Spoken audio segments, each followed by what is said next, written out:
మీకు కూడా ఓటేయదు, వీళ్ళందరూ కూడా బీజేపీ వాళ్ళు మార్వాడి వాళ్ళ వెనుక ఉన్నారు కాబట్టి బీజేపీకి కూడా ఓటు వేయొద్దు అని చెప్పేసి కూడా ఒక నినాదం. చాలా మంది బీఆర్ఎస్లో పెద్ద పెద్ద పదవి తీసుకొని ఉన్నారు.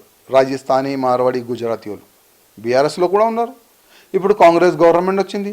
కాంగ్రెస్ గవర్నమెంట్లో కూడా చాలా వరకు మార్వాడి, జైన్, గుజరాతీలు పెద్ద పెద్ద పదవి తీసుకొని వాళ్ళు పనిచేస్తున్నారు. ఇప్పుడు ఏ గవర్నమెంట్ వస్తే ఏ వ్యక్తి ఏ రాజకీయ పార్టీలో ఉంటే ఆ విధంగా ఆయన ఓటు ఆయన డైవర్ట్ చేస్తారు. కాంగ్రెస్కి ఒకవేళ చాలా వరకు ఇప్పుడు నా నియోజకవర్గంలో బీజేపీకి ఓటేస్తారు. పక్క నియోజకవర్గంలో పక్కన ఎంఐఎం కదా, అక్కడ ఎవరికి వేస్తారు చూసుకోండి. ఇంకొక నియోజకవర్గంలో అదే వాళ్ళు ఎవరికి వేస్తారు చూసుకోండి. బూత్ లెవెల్గా మీరు చెక్ చేసుకోండి అంతా మీకు డౌట్ ఉంటే. ఇప్పుడు పోయే ఎన్నికల్లో 2023లో ఏ బూత్లో ఎంతమంది మార్వాడీలు ఉంటారు, వాళ్ళు అసలు ఎవరికి ఓటేసినారు ఒకసారి చూసుకోండి. 100%.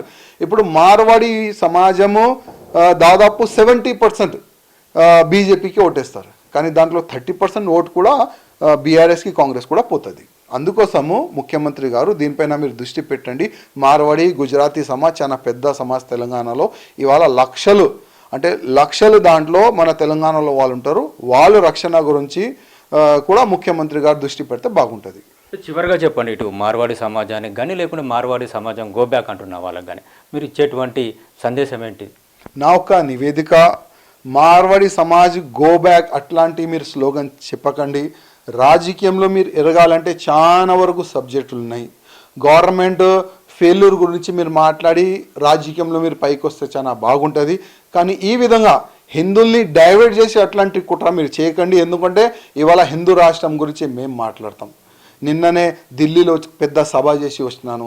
దాదాపు యావత్ మొత్తం భారతదేశంలో అక్కడిక్కడ పోయిన మేము ధర్మం గురించి మేము మాట్లాడతాం.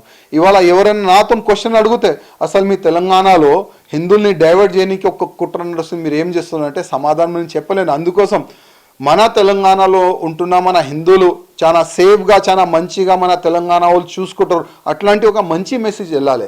కానీ మార్వాడి, గుజరాతీ అందరు గో బ్యాక్ అట్లాంటి తప్పు మెసేజ్ వెళ్ళకూడదు. నేను అందరికీ రిక్వెస్ట్ చేస్తున్నా, ఈ యుద్ధంని ఇక్కడనే ఆపేసేయండి. మీరు యుద్ధం చేయాలంటే గవర్నమెంట్ పైన చేయండి, గవర్నమెంట్ ఫెయిల్యూర్ పైన చేయండి.